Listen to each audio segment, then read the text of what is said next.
கால்களின் கொலுசை கோபம் வருகிறதே, உன்மேல் கோபம் வருகிறதே. நான் அந்த இடத்தில் சினுங்கிட துடித்தேன், நீ வந்து கெடுத்தாயே ஆவி, நீ வந்து கெடுத்தாயே.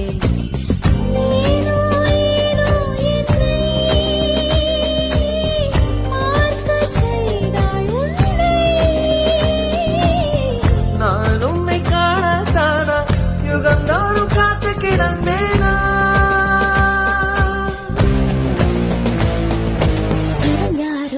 இவன் யாரோ வந்தது எதற்காக? சிரிக்கின்றான், ரசிக்கின்றான்.